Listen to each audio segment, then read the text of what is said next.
Now, a valid identity document is critical to accessing essential services like medical care, social grants, financial services, applying for a job and voting. But faster digitized services would have a transformative impact on accessing them all.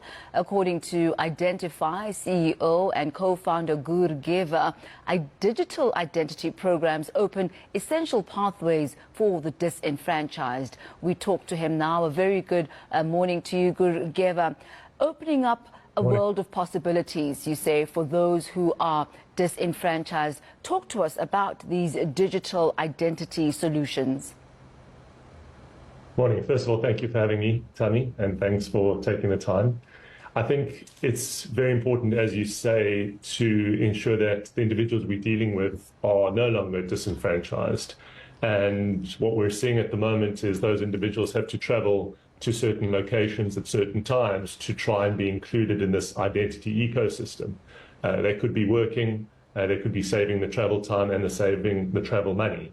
So how do we bring digital identity to the people rather than asking people to come to digital identity? And essentially, one of those ways is not becoming obsessed with identity documents, but rather using something pivotal like the individual's face, something they already have. And the way at iiDENTIFii that we believe we can bring identity to the people is by using something they have already, which is their face and their own mobile device or the mobile device of someone in their family, or bringing agents to their home rather than asking them to travel to certain locations. Once you've done that, you can use their face and create an identity off their image. And that is that face that we can see again and again in the financial services systems to extend credit to. I don't need to know that your name is Tammy. I just need to know that your face is someone who I can extend credit to, and then I can support you up the ladder of financial inclusion. I hear you, Gur Geva, as far as using technology and smart technology and innovation in order to digitize the identification process. But my mind immediately goes to a village somewhere where there is an older population, or perhaps those who cannot even afford the likes of smartphones. What kind of solutions would they have? Well, we need to remember that we need to bring identity to them through agent onboarding. Right, so instead of asking them to incur on their expenses and their travel time to come to the branches, we need to bring agents with very simple, very affordable 1,000 Rand handsets to them. And we could use that handset to take a selfie of the gogo in the village, in the rural village, and bring her identity into the ecosystem without her leaving her farm or her home. And that's how we bring identity to individuals who can't perhaps travel and don't have a phone at all. A simple agent onboarding process with a very simple, affordable Android device, rather than expensive hardware in an expensive branch, which is very far away and remote for her. And how would one then circumvent security issues? I'm thinking of identity theft here. Already with the advent of artificial intelligence, one can, pretty much make an image that looks like you, that sounds like you, that even, makes gestures such as yourself. How are you planning on circumventing those? Yeah, you're on top of it, Tammy. So I think the most important thing is the quality of biometrics that we use, especially with individuals that were previously disenfranchised. We need to protect them with the highest quality of biometric security. You said something along the lines of gesturing, right? So what we can do today, what we've seen identity thieves do today, is they go to your LinkedIn profile, Tammy, and they'll get a digital puppet, and they'll make it wink, or they'll make it blink or smile or tilt its head. And a lot of financial services would consider that as a living individual. And therefore, it's important that we deploy 4D liveness, what we call 4D liveness, where we actually flash unique colors on your face, and those unique colors prove that you're three-dimensional, as well as you've got length, you've got breadth, and you've got depth. But also the specific colors we flash on your face at a specific time are never replayed ever again, which means that you are present at that point in time, and it's not an identity theft, thus protecting your savings, whether it's your pension or your earnings or your current account. And you have to deploy that level of biometrics specifically to protect any individual, but specifically those who are being financially included.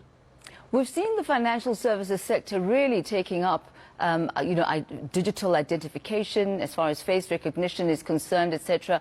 But what has been the level of uptake in other sectors and in other industries? Yeah, 100% right. I think the financial service sector is the innovator here. And from a government perspective, I think there's a quick follow-on. We are seeing tax authorities worldwide and locally. The Australian Tax Authority has deployed face authentication for submitting and accessing tax services. We're seeing SARS do similarly here. We're seeing the SASSA grant. There's a level of face authentication in the SASSA grant process. And yes, financial services have been first to market, so to speak, or first to country, so to speak, and the rest of the industries are following. But it presents a very interesting opportunity. If you look at Europe, they actually used the financial services sector and the banking sector to bootstrap the entire digital identity for the entire country in one of the European countries, in Belgium, actually. And I think in South Africa, we're very well poised to do that. Everybody who is either banked or is being actively financially included, we can use that digital identity and recycle that across to other government institutions, whether it be tax, whether it be pensions, whether it be grants, or healthcare. So we're actually sitting on a gold mine and a real opportunity for digital identity here in South Africa. What would you identify, Gur Geva, as the drawbacks? What are the disadvantages of this system? I think the drawbacks, I think it's a great question. I think the drawbacks is inconsistency of quality. I think that this is relatively new.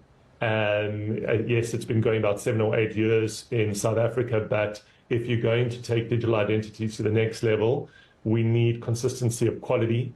And I think we need independence and audits and expertise that step out of the industry and look at the biometric players, look at the digital identity players in the market and start to impose quality restrictions and regulations at who can or can't provide these.